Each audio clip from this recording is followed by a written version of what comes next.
Tonight on Nova.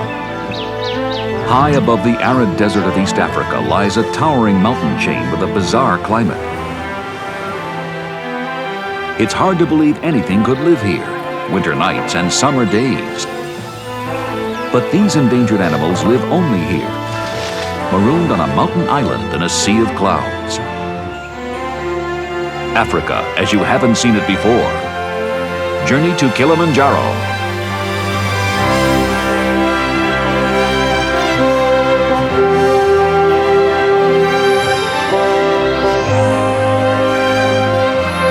Funding for NOVA's 20th anniversary season is made possible by Lockheed, America's aerospace company, supporting math, science, and engineering education for national technology leadership.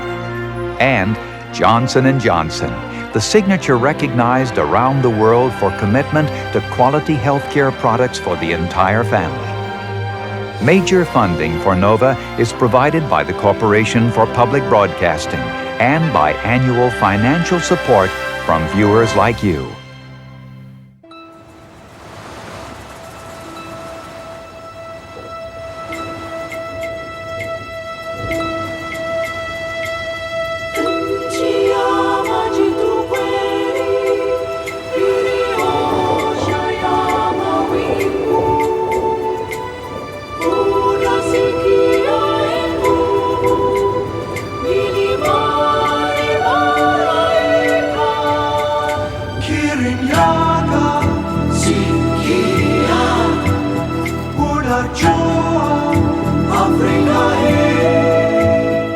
In tropical Africa, there's a world on the equator so bleak it resembles the Arctic.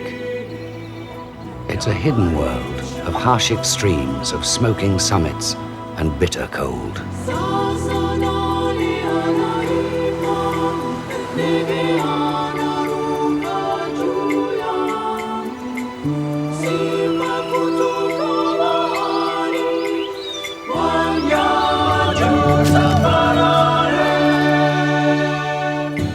Here, life is tested to the limit. Kilimanjaro,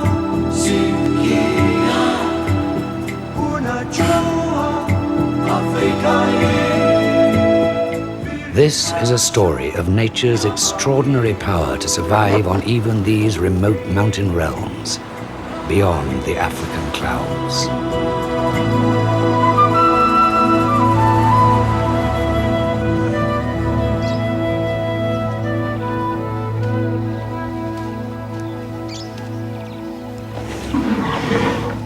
The Great Plains of East Africa, a golden land supporting the most familiar gathering of wildlife under the sun.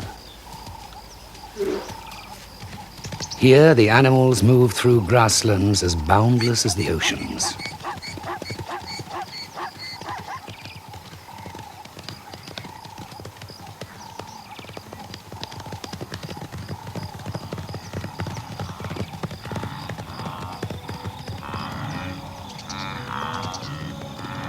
But above the furnace heat of the plains towers another land, created by volcanism over 30 million years, a process that formed Africa's Great Rift Valley. Where it crosses East Africa are 4 giant mountains. In Tanzania, Kilimanjaro and Oldonyo Lengai. In Kenya, Mount Kenya and the Aberdares. Thrust violently from the Earth's core, they tower over the landscape. These mountains are like islands, their wildlife marooned above a sea of cloud.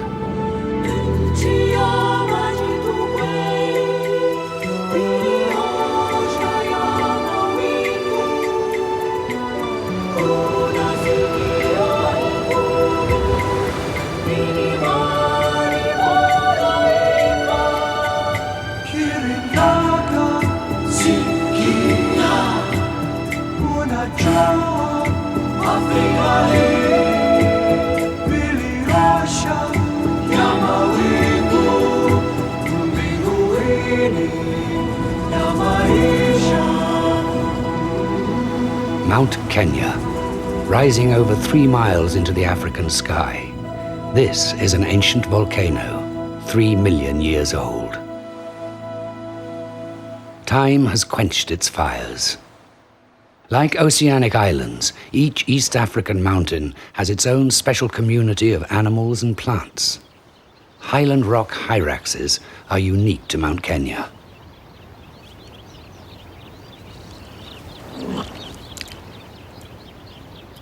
After a night of sub-zero temperatures, these creatures need a full 2 hours of sunbathing before they're warm enough to move freely. They are much larger and have thicker coats than hyraxes on the hot plains below.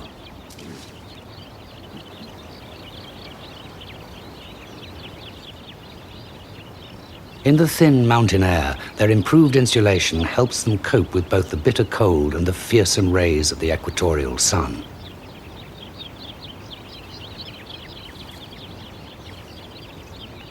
A blanket of downy leaves protects the giant ostrich plume lobelia. Buried within are tiny flowers sought out by sunbirds.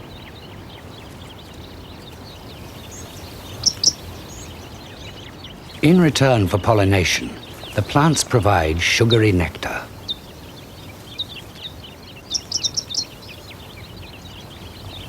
Because of its intimate partnership with this astonishing plant, the scarlet-tufted malachite is the only sunbird that can live at this great height.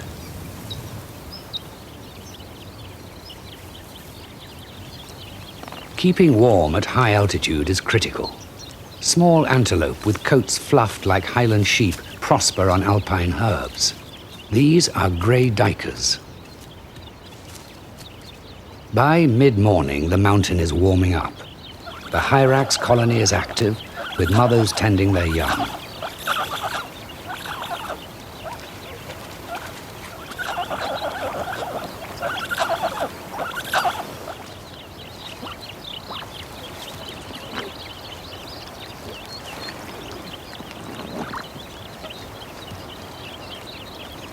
Grazing mostly around their burrows, hyraxes are also fond of the giant groundsel's fleshy leaves. These plants may take a century to grow to this size, only to be stripped within hours.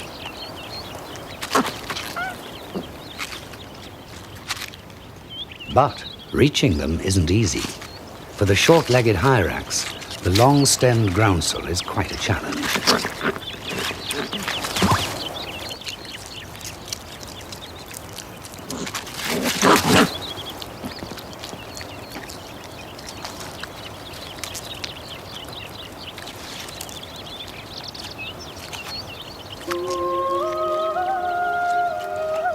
When moisture-laden air from the Indian Ocean rises over the peaks, it brings a dramatic change to the landscape. The sun is obscured. Temperatures plummet. Suddenly, the equator is gripped by Arctic conditions. A Mackinder's eagle owl sits tight.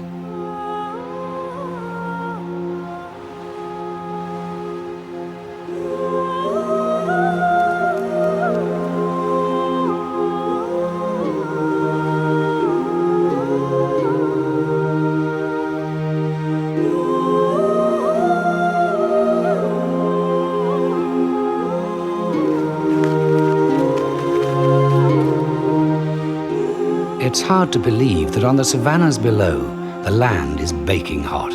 Yet here, 3 miles high, there's a blizzard.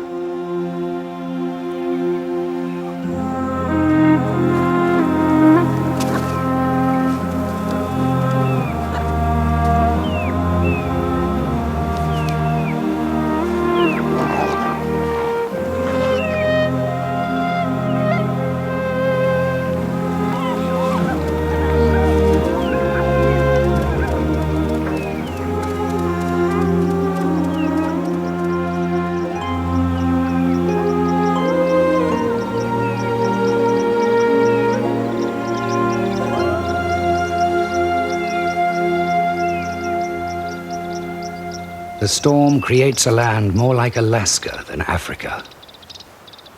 Despite these freezing conditions, tropical birds like streaky seed-eaters continue to breed.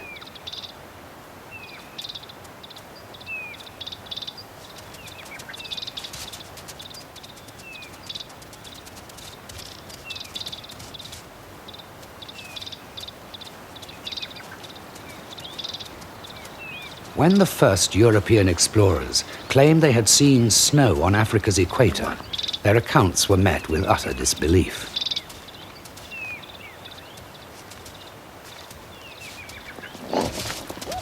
But even they were unlikely to have witnessed this, the heaviest snowfall in half a century.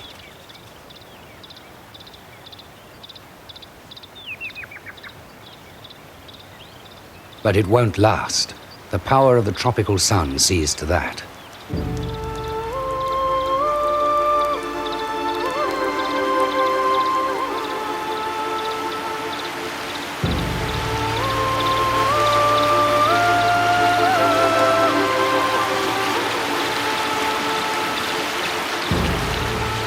Meltwater pours off the mountain, crystal clear, and so pure that little grows in its wake.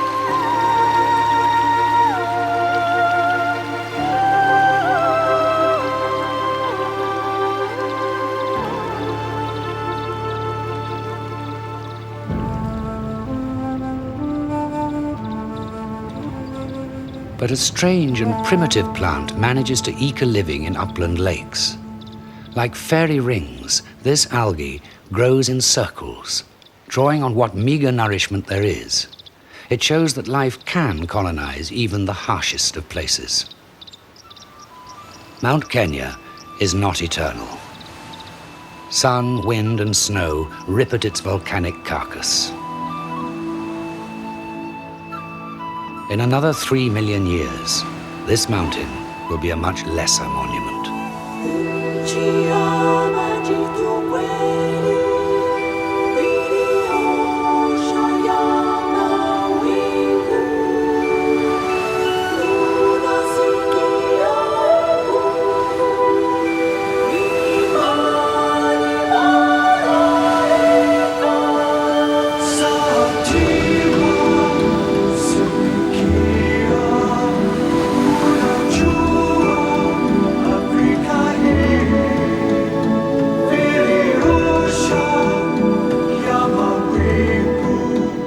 One day, Mount Kenya may even look like this, the Aberdares, an ancient volcanic island 40 miles west. The Aberdares are twice as old as Mount Kenya, their frost-shattered peaks worn down to lava stumps, known as the Dragon's Teeth.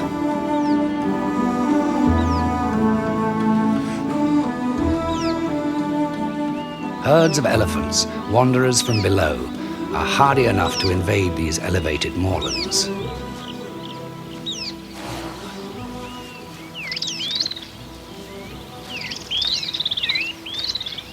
4,000 feet lower than Mount Kenya, the Aberdare Range has a milder climate. Without strong competition, plants like heather grow into giants, 20 feet tall.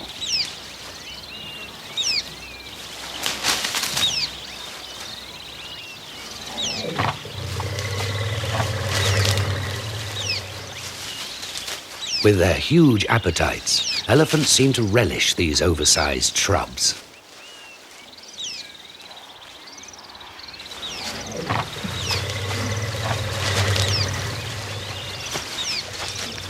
Other mammals also take to the mountain life.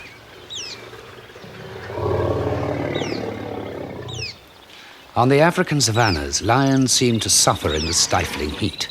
But up here, these big tropical cats thrive in the cool climate.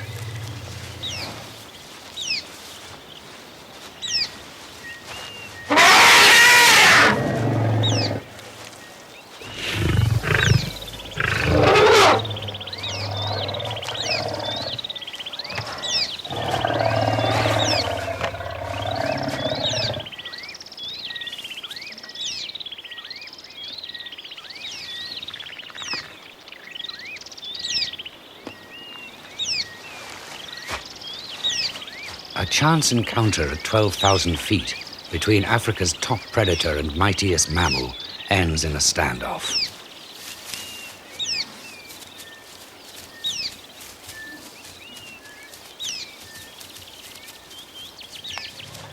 Being large, warm-blooded, and highly mobile, lions and elephants can travel up and down mountains with ease.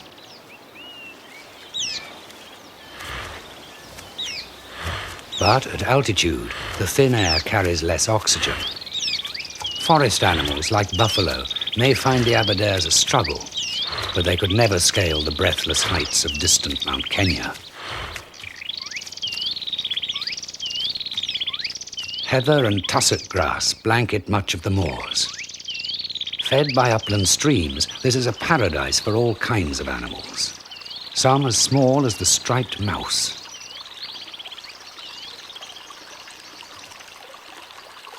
Its ancestors once lived on the hot plains. Today, it's a successful mountaineer.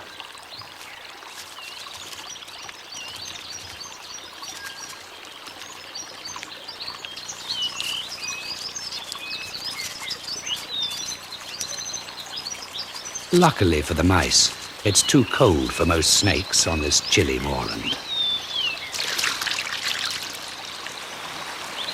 But another enemy is seldom far away.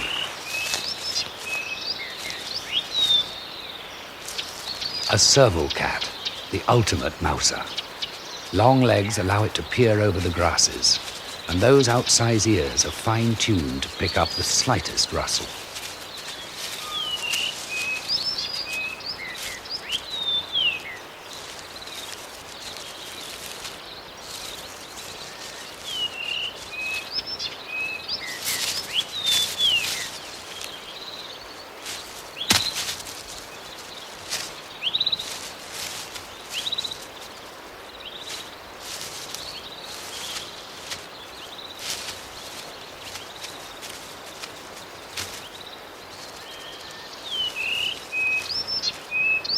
Male servals are loners, consorting only occasionally with females to mate.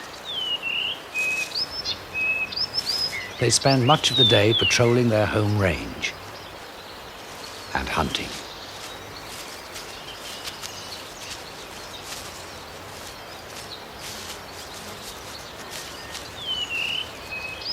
The hair in the ears works as a filter, sifting the sounds of wind in the grass from the faint movements of prey.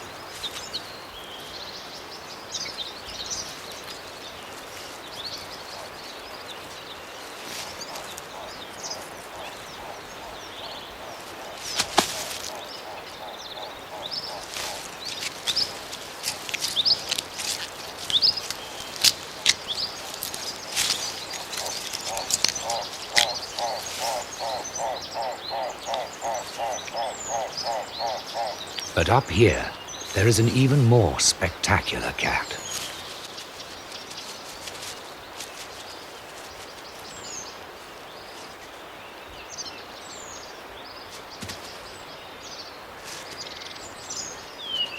This too is a serval, a black variety.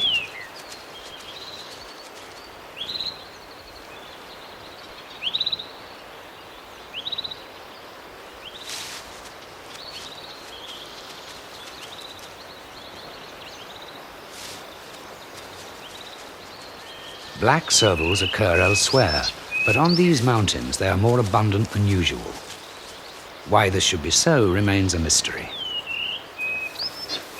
Although servals mainly hunt rodents and small birds, an unwary duiker is also potential game.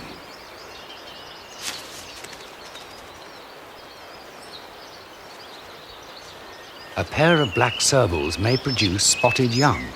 A spotted pair may even have black offspring. On the Aberdares, both versions of this beautiful cat are common.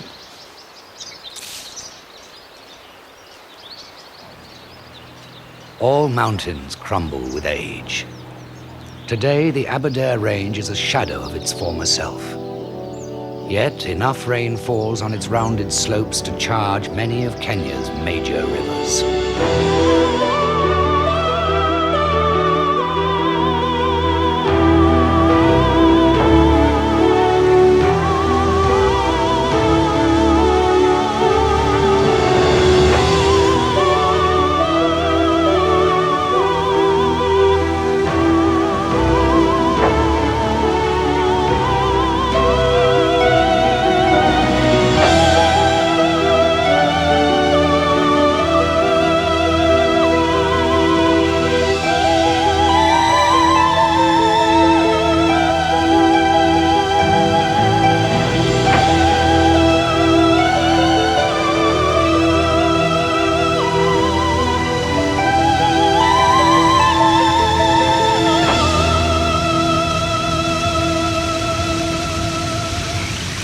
Living around these torrents are slender-billed chestnut-winged starlings. Their lives are linked with water, perilously so.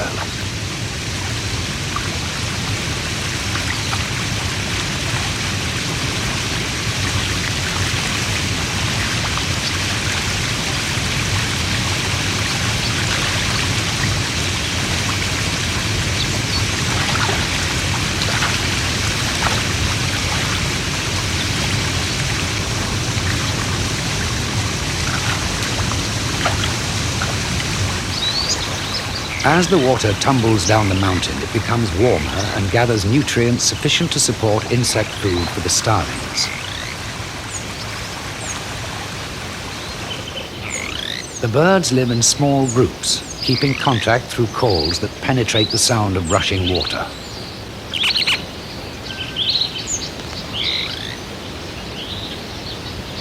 Within the flock, pairs mate for life. During the breeding season, they're inseparable.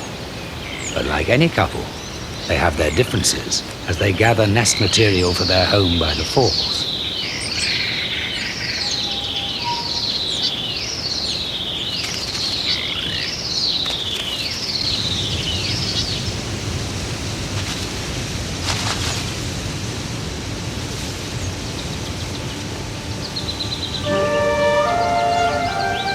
Like a tide from the world beneath, cool mist rises in the morning air.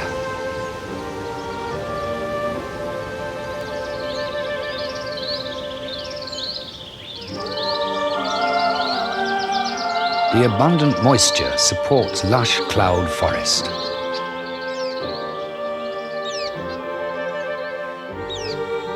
Here at cloud level, the mountain receives its highest rainfall.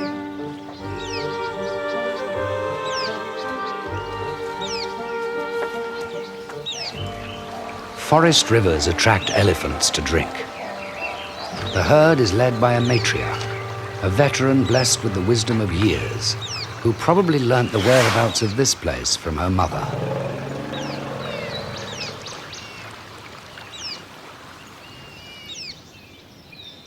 The tangled forest favors opportunists like lions. Here there is much in evidence as on the high moorlands. For some reason, lion numbers in the Aberdares have risen sharply in recent years.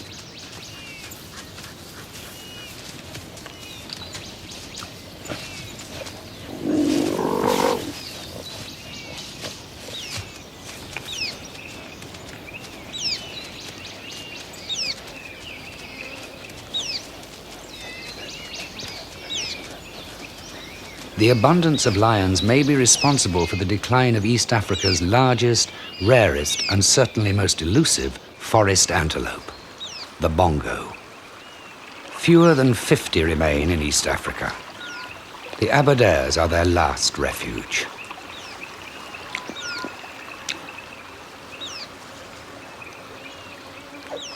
East African bongos were separated from others in Central Africa when lowland forests receded.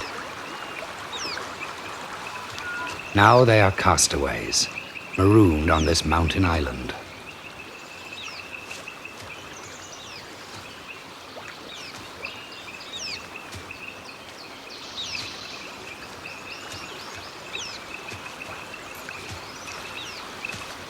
This male lives by himself, except when joining a herd of females in search of a mating.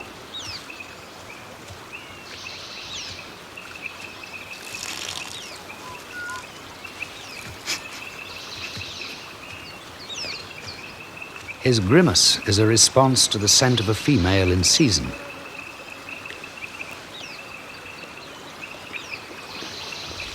Some already have young, a glimmer of hope for this magnificent antelope.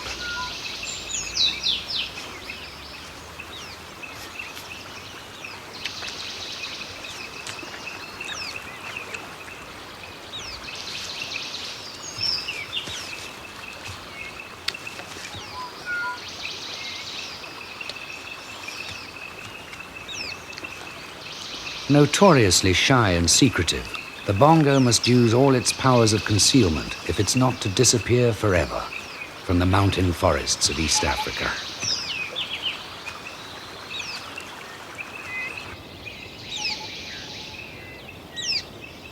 The Aberdare forest hides many other surprises. Tucked away in a glade, a pair of duiker feed on shoots and mosses. Nothing exceptional in that, but their keen sense of smell leads them to a bizarre encounter.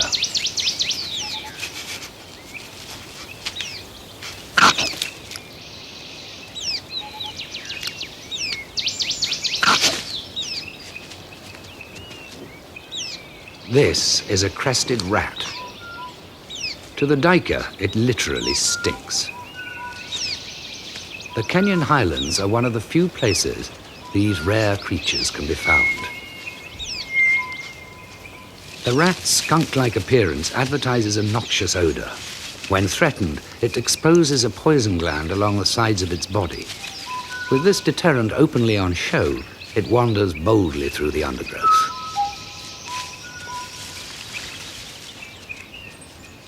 Because the mountains generate abundant moisture, bamboo thrives here.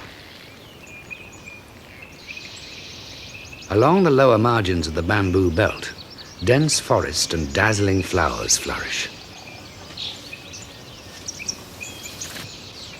This Leonotis offers nectar to a passing sunbird.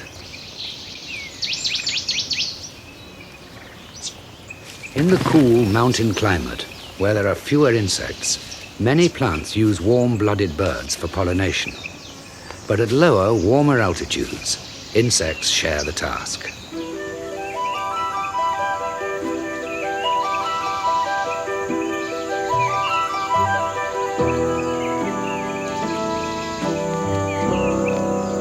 In this world of the miniature, there are the hunters and the hunted.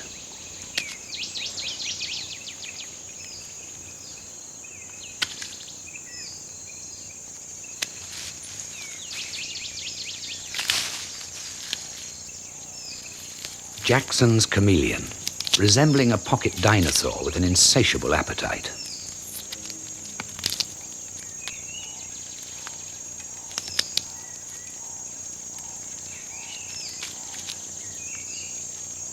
Its hunting skill is made possible by one of the most amazing designs in the natural world.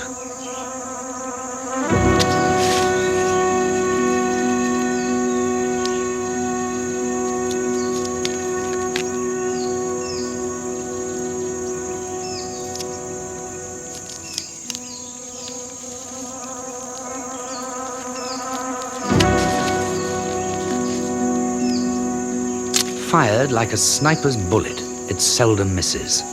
The fastest tongue in Africa. On these isolated mountains, the process of evolution has created some peculiar species. Jackson's chameleon, with its unique head of horns, is one of them. Being a cold-blooded reptile, it is found only in the lower reaches of the forest. Males patrol and defend favored hunting branches from other males. When trespass leads to conflict, size is all important.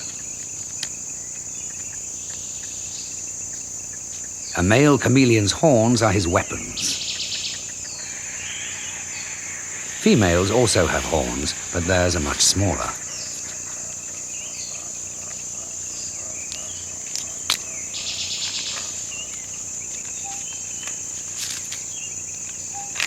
To threaten each other, males strum their horns. The vibrations are detected by others nearby. When opponents of equal size meet, battle is bound to follow.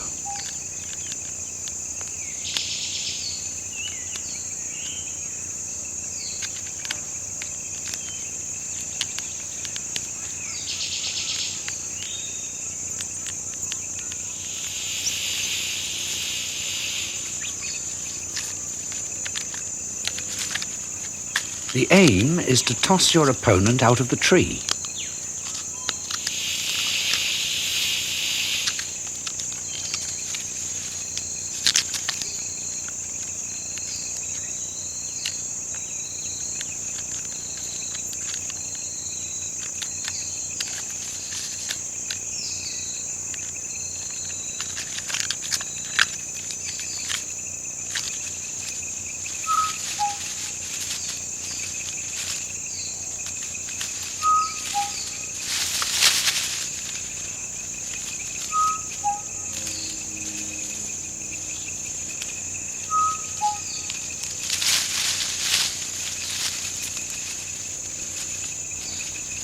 The outcome is settled, and the loser moves on. Chameleons are ancient reptiles, older even than the mountains themselves. The world around them is changing while they remain the same.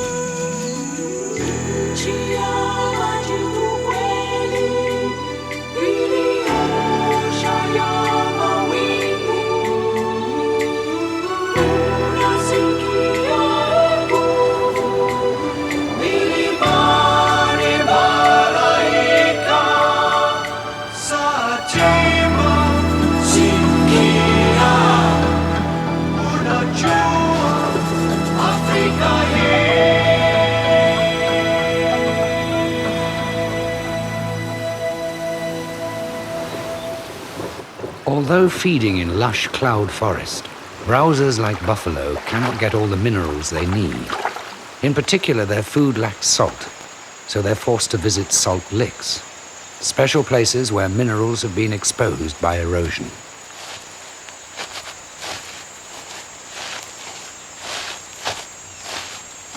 Here, countless tongues and hooves have laid bare the soil, and in doing so are slowly wearing the mountain away.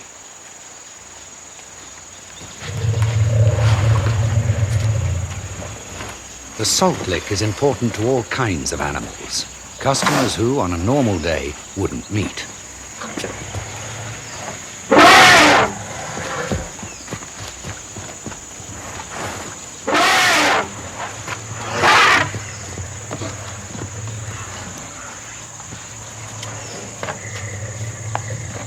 A young bull elephant clears the lick for the rest of the herd.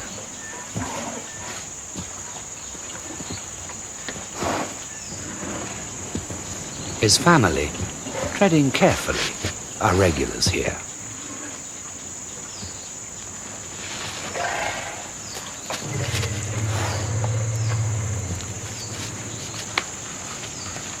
A quick taste confirms this is a good place to excavate the soil for salt.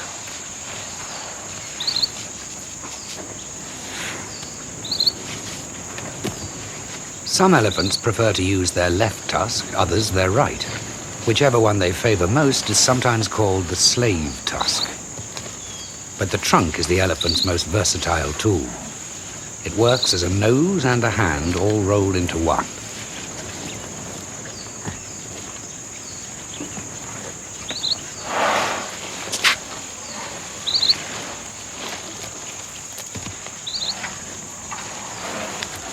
Growing up presents all sorts of problems. For a week-old calf on a long expedition to the salt lick, it's been a tiring day.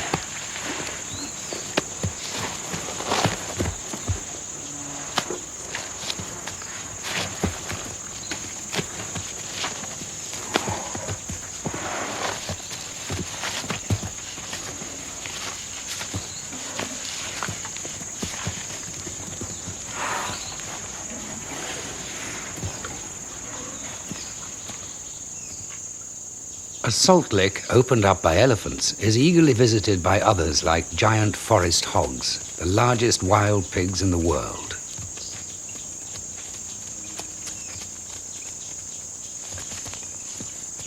These pigs are confined to the mountain forests of Africa.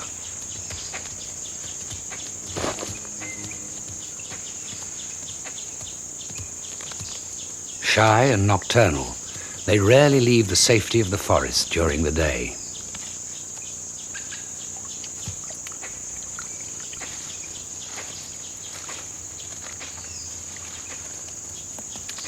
Also, Sykes monkeys come here, sporting the distinctive white bibs found only in the Aberdares and Mount Kenya.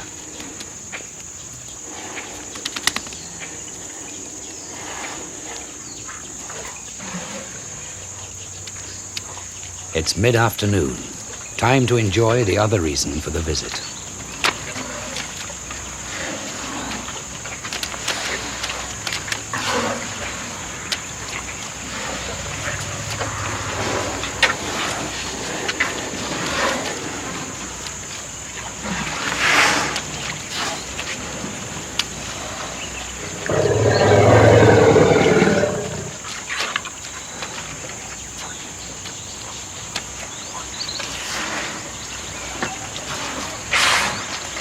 The baby, too young to mud wallow, must stay out of trouble until it's over.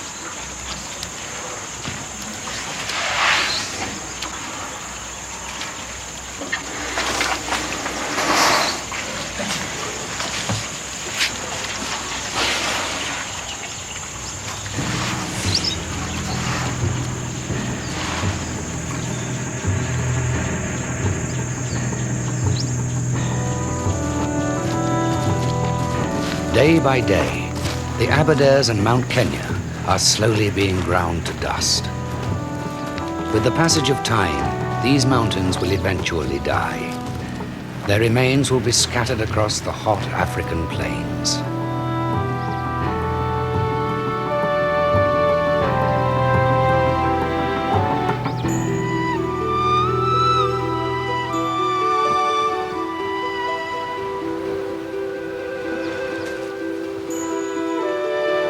Today, the same cataclysmic forces that built Mount Kenya and the Aberdares are still at work. Bursting from the plains come new islands in the African sky.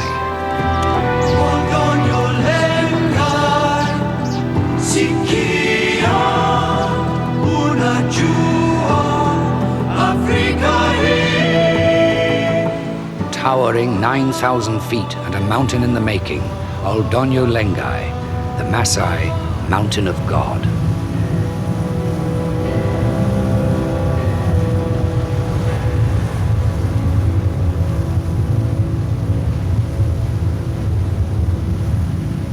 Recently, this young volcano erupted, covering all life on its slopes with a suffocating blanket of ash. But already, nature's advance guard is returning. These clip-springers are skilled mountaineers with nimble, tip-toed hooves for scaling rocks.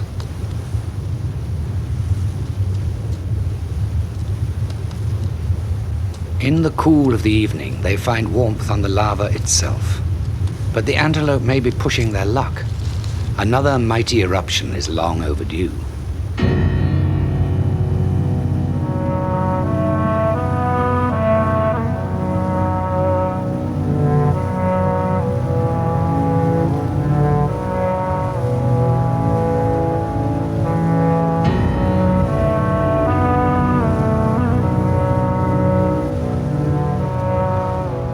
Oldonyo Lengai, at half the height of Mount Kenya, is a young island, barely piercing the clouds, and still growing.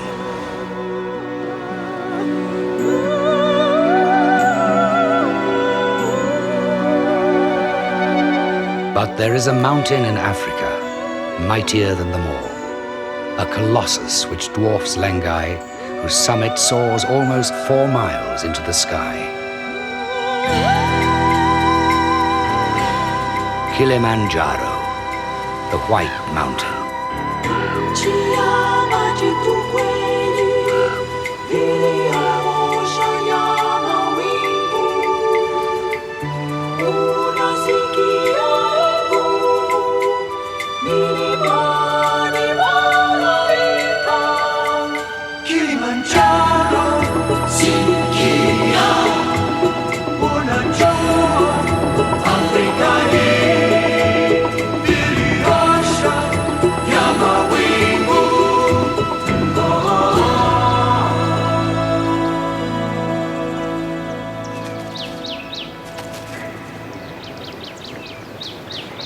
In a tropical forest which may freeze by night, mousebirds and monkeys alike must huddle for warmth.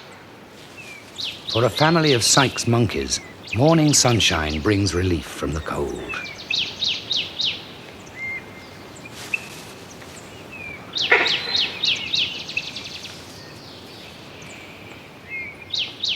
This forest, nurtured by a wreath of clouds, rises straight from the parched plains below. The moisture supports creatures like this Kilimanjaro chameleon. It's different from those found on other mountains.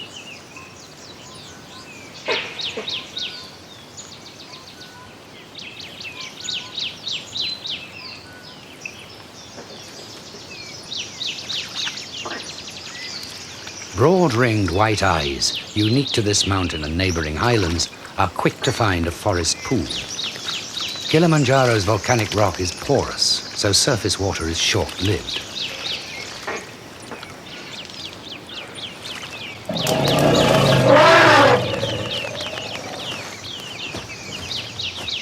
The Chugga people of Kilimanjaro have a legend that a great flood once swept their mountain. The good were spared, but all the wicked people were turned into elephants. Yet these powerful spirits of the forest inspire anything but evil.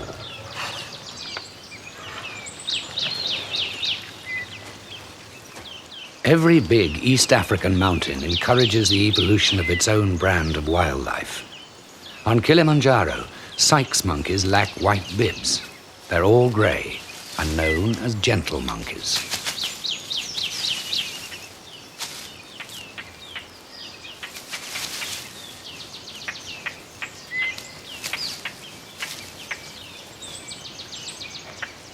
As well as mountain specialists, other more widespread creatures settle here, like the Hartlaub's turaco.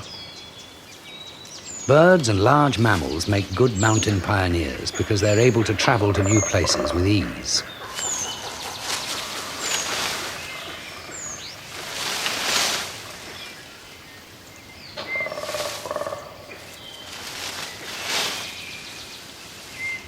Colobus monkeys are common to most Central African cloud forests, but their black and white pattern differs slightly from mountain to mountain.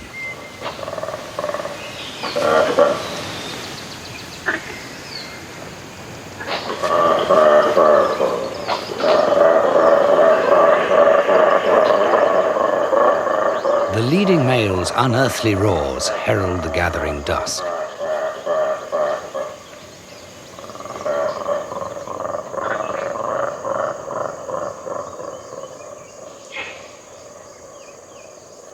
Towards evening, as the forest settles, the temperature plunges.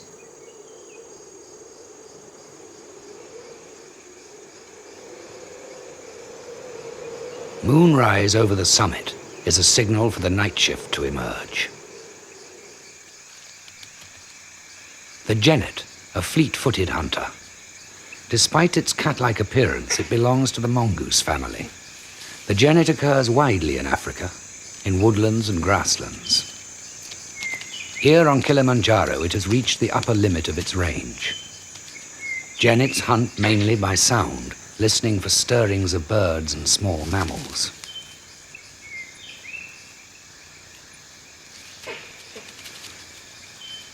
This mouse, feeding on a fallen fig, seems unaware of its presence.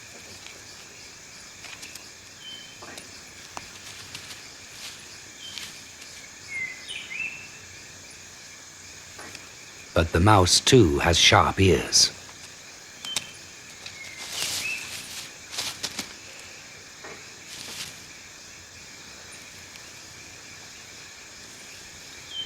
In its bolt hole, it can do little but hide and wait.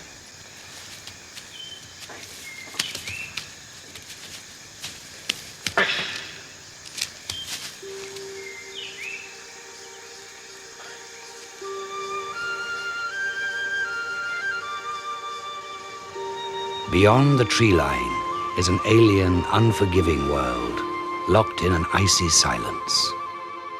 Nothing moves except the soil, heaving as ice crystals push to the surface.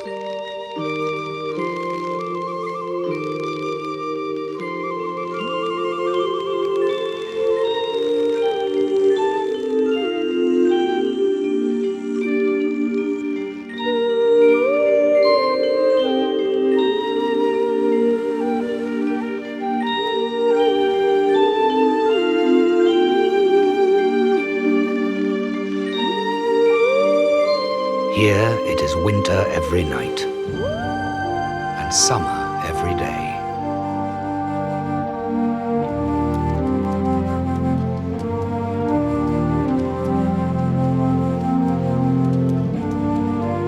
Few large mammals can make a living at 13,000 feet, but eland managed to survive in the shadow of Kilimanjaro's glaciers. Young lobelias unfurl to greet the rising sun.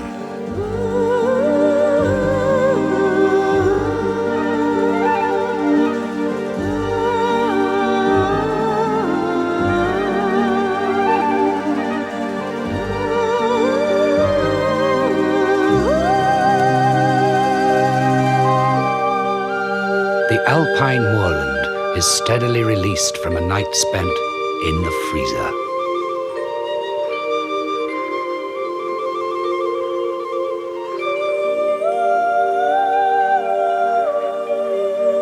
In places, the churning of the soil prevents plants from rooting. Where the night crystals bloom, only the hardiest grasses survive.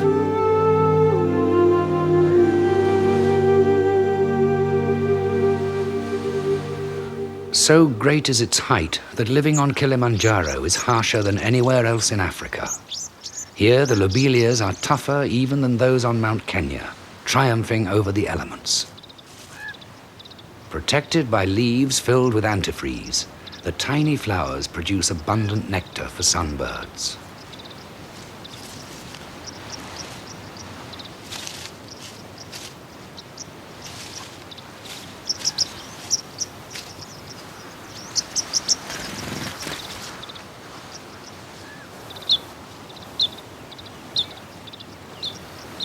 But it's the giant groundsels on Kilimanjaro that reach record heights, growing up to 30 feet tall.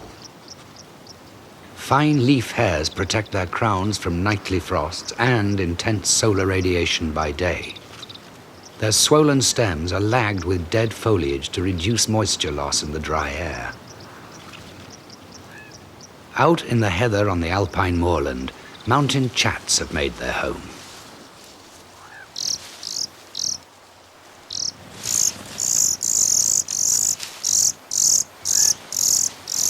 For healthy growth, the nestlings need a mixed diet of insects and sugar. The adults comb the giant lobelias for nectar, instant energy for hungry youngsters.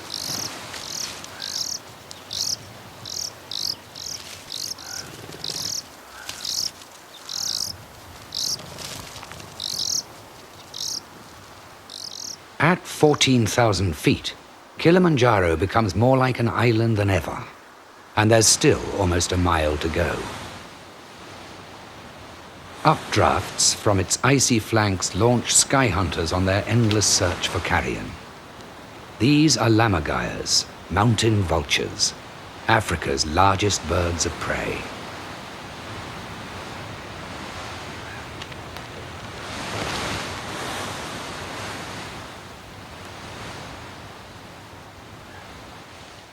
White-necked ravens are first to a buffalo carcass, a recent victim of the cold. Gliding on wings 9 feet across, this young lammergeier can cover immense distances in a short time, an asset on a mountain nearly 40 miles long.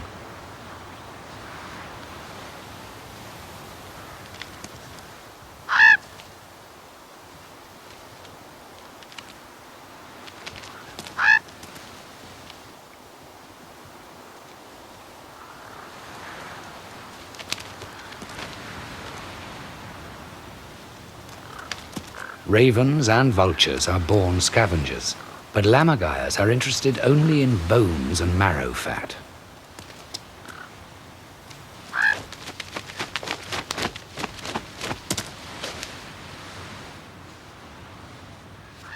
The bird's appetite is formidable. It can swallow bones a foot long. This one, bigger than your fist, is bite-size.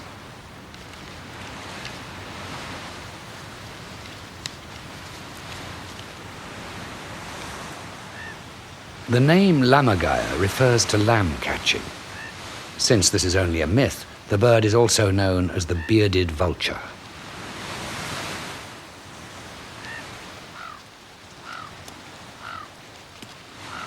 With a gulp and a stretch, the bone is eased on its way to the stomach, to be dissolved in digestive juices as strong as an acid bath. Bearded vultures mature after 7 years, when their full adult plumage gives them an altogether more majestic appearance.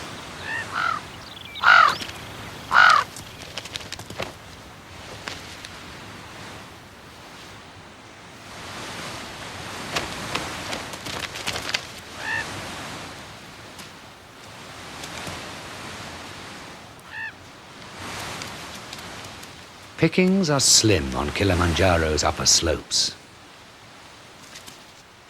Food is so sparse that this vast mountain can support only one family of these rare vultures.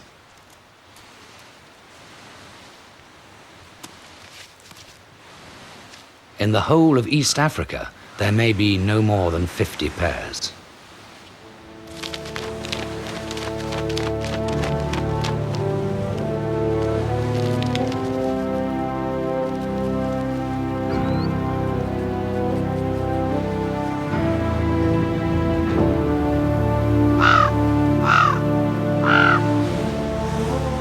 Above the Alpine moorland, volcanic forces have built a land beyond the reach of life. Africa's high Arctic. The ground is barren, the cold unbearable. Even the air fills with a stardust of ice crystals.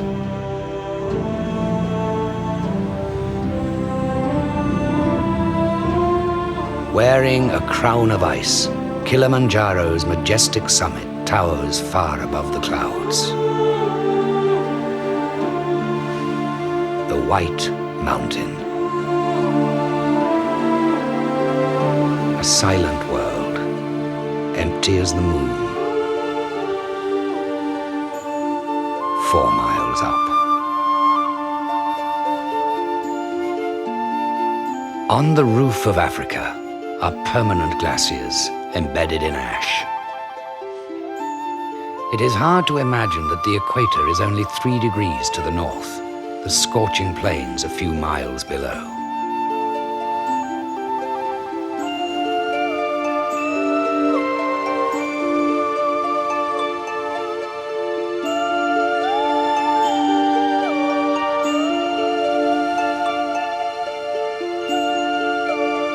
In time, Kilimanjaro may rise higher still, for at its heart, the crater still breathes.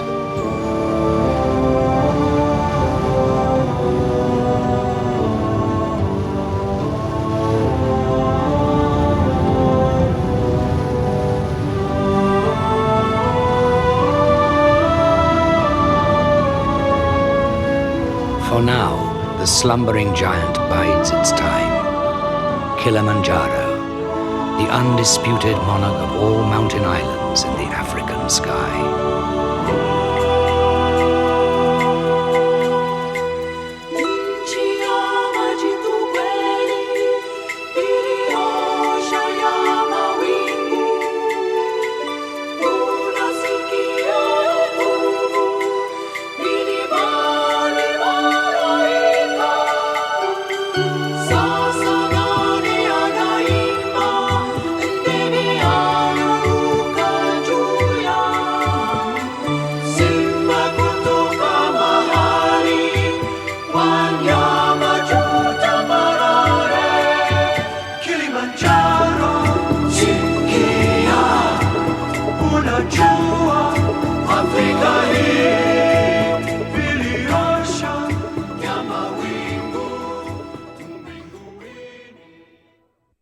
A production of WGBH Boston. Funding for NOVA is provided by Johnson & Johnson, the signature recognized around the world for commitment to quality healthcare products for the entire family. And Lockheed, America's aerospace company, supporting math, science, and engineering education for national technology leadership. Major funding for NOVA is provided by the Corporation for Public Broadcasting and by annual financial support from viewers like you. Teachers, educational institutions, and organizations can purchase this and many other programs from NOVA's 20th anniversary season for $19.95 plus shipping and handling. To order a video cassette, call 1-800-255-9424. This is PBS. Auntie, this is Janine. Next time on Nova. Would you like any food? Do chimpanzees have more in common with us than we would like to believe? Some chimps use sign language and computer keyboards to communicate with scientists. Others teach their young our language. Could it be that language is not uniquely human? Can chimps talk? That's next time on Nova.